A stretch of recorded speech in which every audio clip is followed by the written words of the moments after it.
মহারাজ, আজকেও কিন্তু গোপাল রাজসভায় এলো না, দেখলেন? হ্যাঁ মন্ত্রী, গোপাল এবার একটু বাড়াবাড়িই করছে, আর সহ্য হচ্ছে না। গিন্নি, নিজের পুকুরের মাছ, সে খাওয়ার তৃপ্তি আলাদা। কি বড় বড় রুই মাছগুলো দেখেছ? তোমার আর খেয়ে খেয়ে স্বাদ মেটে না। যাও তো, কতদিন রাজসভায় যাওনি, যাও ঘুরে এসেখন। এবারে কিন্তু মহারাজ হেব্বি রেগে যাবেন। না না গিন্নি, উনি মাছ খেতে দারুণ ভালোবাসেন। অনেকগুলো রুই মাছ ধরা পড়েছে, যেটার পেটে ডিম বেশি সেটা একটু গুছিয়ে দাও দেখি, থলেতে ভরে। ওটা মহারাজকে দিলেই সব রাগ গলে জল হয়ে যাবে। আমি হাত পাটা ধুয়ে আসি, তুমি বরং মাছটা একটা থলেতে পুড়ে ফেলো। দেখলেন দেখলেন মহারাজ, আজ 3 দিন গোপাল কিন্তু রাজসভায় এলো না। হ্যাঁ, সবই দেখছি মন্ত্রী, সবই দেখছি। এই তো মহারাজ, আমি এসে গেছি, আর কোনো চিন্তা নেই। এই গোপাল, তুমি 3 দিন যাবৎ রাজসভায় উপস্থিত ছিলে না, কি ব্যাপার বলো তো? এগুলো তো ঠিক না। মহারাজ, আমি যা সমস্যায় পড়েছিলুম সে আপনি পড়লে আপনিও আসতে পারতেন না। আগে মহারাজ, পুকুরে জাল ফেলেছিলুম, কত যে রুই মাছ উঠেছে, পেল্লাই পেল্লাই রুই মাছ। তার মধ্যে থেকেই একটা পেটে ডিম ভরা রুই মাছ আপনার জন্য নিয়ে এসেছি মহারাজ। হে মন্ত্রী, দেখেছ গোপালের কত বড় মন, আমার জন্যে একটা ডিম ভরা রুই মাছ নিয়ে এসেছে। বাবা বাবা বাহ গোপাল, বাহ! হ্যাঁ মহারাজ, আপনিও খাবেন আর রানীমাকেও খাওয়াবেন। আর সামনের রবিবার আপনাদের সবার নিমন্ত্রণ আমার বাড়িতে। রুই মাছ খাওয়াবো, আমার গিন্নি রুই মাছ ভাজা, রুই মাছের কালিয়া, রুই মাছের টক, রুই মাছের ডিমের বড়া, আর তার সাথে দই রুই। সবার নিমন্ত্রণ মহারাজ। গোপাল, দই কাতলা শুনেছি, দই রুই তো শুনিনি। ওই দিন খেয়ে দেখবেন মহারাজ, তবে না। আচ্ছা, মাছের চড়ুই ভাতি, বেশ বেশ, বটা ঘটাকে সাথে নিয়ে তোমার এই চড়ুই ভাতির পিণ্ডি চটকাবো আমি। এক্ষুনি এক্ষুনি আমাকে বটা ঘটার সাথে দেখা করতেই হবে। আরে মন্ত্রী মশাই না, বটা ঘটার সাথে কি নিয়ে তো আলোচনা করছে? শোন শোন বটা ঘটা, শোন, গোপাল আমাকে জ্বালিয়ে পুড়িয়ে শেষ করে দিচ্ছে রে, তোরা আমাকে বাঁচা। কি হয়েছে মন্ত্রী মশাই? আসছে রবিবার গোপাল রাজামশাই সহ সকলকে নিমন্ত্রণ করেছে মাছের এই, মাছের সেই, মাছের তাই, এইসব খাওয়ানোর জন্য।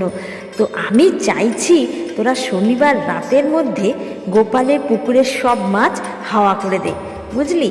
পরের দিন গিয়ে তোরা কিছু খাবি, কিছু বাজারে বেচবি, আমাকেও ভাগ দিস। আগে মন্ত্রী মশাই, সে তো কোনো ব্যাপারই না। কিন্তু এই কাজের জন্য আমাদের 2 থলে মোহর দিতে হবে, যেটার 1 থলে আপনাকে এক্ষুনি দিতে হবে, আর 1 থলে কাজের পর। বাবা রে, তোরাও না পারিস। আমি চাই গোপালের সম্মান সেদিনকে নষ্ট হোক, এর জন্য যা করার আমি করব। চল, বাড়িতে মোহর আছে, তোদেরকে 1 থলে দিয়ে গিয়ে চল। মন্ত্রীমশাইয়ের পরামর্শ মতো বটা ঘটা গোপাল দাদুর পুকুরের মাছ চুরি করার পরিকল্পনা করেছে। আমরা থাকতে গোপাল দাদুর এই ক্ষতি আমরা কিছুতেই হতে দেব না। যাক, গোপালকে বিব্রত করার একটা হিল্লে হলো তবে। চলো চলো আমরা গোপাল দাদুর কাছে গিয়ে সব কথা খুলে বলি। এই নে, অগ্রিম 1 থলে মোহর দিয়ে রাখলাম, বাকিটা কাজের পরে পাবি। শনিবার রাতে যেন আর তোদের মনে করাতে না হয় কি বলেছিলাম। তবে হ্যাঁ, মাছগুলো রাখবি কোথায়? আগে মন্ত্রী মশাই, মাছগুলো রাখার জন্য 2টো বড় হাঁড়ি চাই। রতন জেলের বাড়িতে অনেক হাঁড়ি আছে, 2টো না হয় চুরি করে নিয়ে আসবো খন মাছ রাখার জন্যে। ও আচ্ছা, এই ব্যাপার। মন্ত্রীমশাই তাহলে আমার পুকুরের মাছ চুরি করার ব্যবস্থা করেছেন, তার সাথে আমাকে অসম্মান করারও। বেশ, তার আগেই আমি পুরো পুকুরের মাছ তুলে ফেলবো। এ গোপাল দাদু আমাদের ডোবাতে রাখবে মাছগুলো? হ্যাঁ, এটা তো ঠিক বলেছিস, তাই করব। হে নাও, সবাই চুপচাপ কাজ করো, কেউ যেন কোনো কিছু টের না পায়, একদম চুপ। এখানের মাছ যাবে ওখানে, তাড়াতাড়ি করে মাছগুলো ধরে বড় কলসিতে করে ওদিকে নিয়ে যাও। আপনি নিশ্চিন্ত থাকুন, আমরা সব মাছ আমাদের ডোবাতে নিয়ে গিয়ে রাখছি। বাহ বাহ, মাছগুলো কিন্তু বেশ তাড়াতাড়ি জালে ধরা পড়ছে। যাক, আজকের মতন কাজ শেষ। রতন জেলের ঘর থেকে 2টো বড় হাঁড়ি চুরি করা হয়ে গেল। নাও নাও নাও, মাছ সব ধরা হয়ে গেছে। এবার একটা কাজ করো দেখি, জলের মধ্যে যত আবর্জনা আছে সব ফেলে দাও। আবর্জনা? তারপরে তারপরে পরিষ্কার করবে কে? মন্ত্রী মশাই। ফেলো ফেলো ফেলো, সব আবর্জনা পুকুরের জলে ফেলে দাও। সে মহারাজ, মহারাজ আমার সর্বনাশ হয়ে গেছে মহারাজ। আমি রতন জেলে নদী পুকুর ডোবা থেকে মাছ ধরে সংসার চালাই। কাল রাতে আমার ঘর থেকে 2টো বড় মাছ রাখার হাঁড়ি চুরি করে নিয়ে গেছে মহারাজ। এসব কি হচ্ছে মন্ত্রী? পাহারা বাড়াও। মহারাজ, আমি গোপাল আপনাকে কথা দিচ্ছি, আর রতন আমি তোমাকেও কথা দিচ্ছি, তোমার চুরি যাওয়া হাঁড়ি চোর নিজে তোমার বাড়িতে গিয়ে দিয়ে আসবে। ধন্যবাদ গোপাল দাদা, মহারাজ ধন্যবাদ। বিজ্ঞানী, তোমার সাথে আমার কিছু কথা ছিল। শনিবার রাতে বটা ঘটা আমার পুকুর থেকে মন্ত্রীমশাইয়ের পরামর্শ অনুযায়ী মাছগুলো তুলে নেওয়ার চক্করে ছিল, বুঝলে তো। আমি সেটা খবর পেয়ে আমি রাতারাতি মাছগুলো নিয়ে পুঁটিদের পুকুরে রেখে দিয়েছি। মা, কেন গো, কেন এই কাজ ওরা করতে গেছিল কেন? তারপর আর কি, নিজের পুকুর থেকে মাছ সাফা করে পুকুরে আবর্জনা ফেলে ভরিয়ে দিয়েছি। ও আচ্ছা আচ্ছা, তারপর? তো বিজ্ঞানী, আমার এটাই জানার কথা যে এই আবর্জনা তো না হয় তুলে ফেলে দেওয়া যাবে, কিন্তু ওখানে মাছ চাষে কোনো ক্ষতি হবে না তো? না না গোপাল, তুমি আবর্জনাগুলো তোলার পর আমাকে বলবে, আমি একটা তরল তোমার পুকুরের জলে দিয়ে দিলেই একদম আগের মতোই তুমি মাছ করতে পারবে। বেশ বেশ বিজ্ঞানী, তাহলে কালকে রাত্রে তুমিও তাহলে চলে এসো, মহারাজকেও আনবো। কীভাবে মন্ত্রীমশাইয়ের পরামর্শে মাছ চুরি চলছে নিজেরাই সচক্ষে দেখবে। এসেছিস বটা ঘটা, চল চল, গোপালের পুকুরের মাছ সাফ করতে হবে, চল। ওই তো বটা, পুকুর সামনেই চলে এসছে। চ চ চ, তাড়াতাড়ি মাছগুলোকে সাফা করতে হবে। দেখুন মহারাজ, বটা ঘটার মাথায় হাঁড়ি 2টো হলো আমাদের রতন জেলের। কিরে তোল তোল, তাড়াতাড়ি মাছগুলো তোল। এই যে সব আবর্জনা উঠছে। মন্ত্রী মশাই, পুকুরে তো একটাও মাছ নেই, সব তো আবর্জনায় ঠাসা। মন্ত্রী, এটা কি হলো?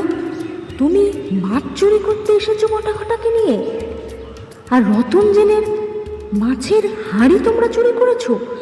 ছি ছি ছি, এবার তোমাদের বাস হবে কারাগারে। সেনাপতি, এদেরকে কারাগারে দিয়ে আসার ব্যবস্থা করো। আর জলে যে আবর্জনা পড়েছে, আমি একটা তরল দিয়ে সেগুলো সব আগের মতো করে দেব। ওরে বাবা রে, রাজামশাই সব জেনে গেছেন জলেই ঝাঁপ দিই। মহারাজ, এবারের মতো ক্ষমা করে দিন মহারাজ, কারাগারে নয়। মহারাজ, মন্ত্রীমশাই আমাকে জব্দ করার জন্য বটাঘটার সাথে পরিকল্পনা করে এই সিদ্ধান্ত নিয়েছিলেন। আর হবে না মহারাজ, অনেক বড় ভুল হয়ে গেছে, এবারের মতো ক্ষমা করে দিন। আমি স্বীকার করছি মহারাজ, গোপালকে জব্দ করতেই আমি ওর পুকুর থেকে মাছ চুরির পরিকল্পনা করেছি, আর বটাঘটা রতঞ্জলের হাঁড়ি নিয়ে এসেছিল, সব ফেরত দিয়ে দেব মহারাজ, ক্ষমা করে দিন।